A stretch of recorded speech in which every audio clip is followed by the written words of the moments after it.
देखती रही तू आंगन में खेलता। कब तू दाढ़ी मूछ वाला युवा हो गया, एक दिन ऐसा आया कि तू पिता बनने के योग होकर पुत्र को जन्म देने लगा। एक दिन ऐसा आया कि तू वृद्ध भी हो गया, और एक दिन ऐसा आया कि अंतिम श्वास भी निकल गई। बेटा अभी जन्मा ही था, माँ यही देख रही थी कि ऐसे ही ज्ञानियों श्रावक ने देखा, महाराज तो मेरे साथ ही थे। पंच कल्याणक में देखा, अब भगवान मोक्ष चले जाते हैं, सब तुम्हारे सामने ही होता है, रहस्य जाना।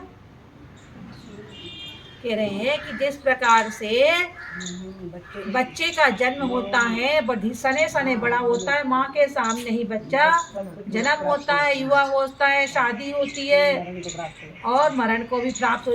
उसी प्रकार से श्रावक देख रहा है कि अभी तो ये महाराज बन गए, मेरे सामने ही महाराज बने, और अब ये भगवान बनकर मोक्ष भी चले गए,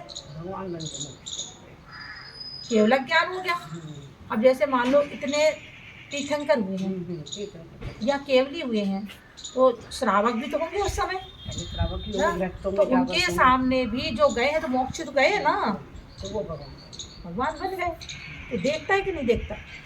आप मुनियों को देख रहे हैं कि वे तपस्या कब कर रहे हैं, आप नहीं समझ पाए। जब सोच क्रिया को गए थे तब तपस्या कर रहे थे, क्या तपस्या कर रहे? आप तो शास्त्र स्वाध्याय यही कहते हो कि 5 समिति का पालन करना चाहिए, तो ज्ञानियों वे वहाँ उत्सर्ग समिति का पालन कर रहे थे। निर्जंतु भूमि को देख, पीछे से मार्जन कर, मल विसर्जन कर, वहाँ निर्जरा का स्थान था कि नहीं? तपसा निर्जरा निर्जरा स्थान प्राप्त थे।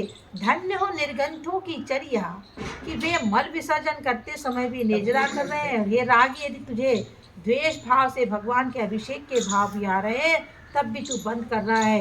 यदि प्रभु के सिर पर भी कलश ढारो तो इतनी विशुद्धि हो जाना चाहिए, शीतल पानी है, जैसे ही मल विसर्जन करके शुद्धि की ओर कायसर करके खड़े हो, वहाँ आप नहीं देख रहे कि वे वहाँ तपस्या कर रहे हैं, निर्जरा कर रहे हैं, जमाई आ गई अचानक। पर योगी कहते हैं कि प्रमाद आया क्यों?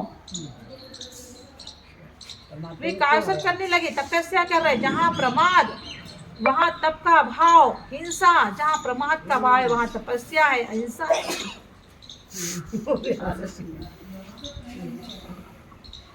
यहाँ पर कह रहे हैं कि देश की हे रागी श्रावक के लिए भी इन्होंने लताड़ा है कि तू अभिषेक के भाव आ रहे तब भी तू बंद कर रहा है। हाँ।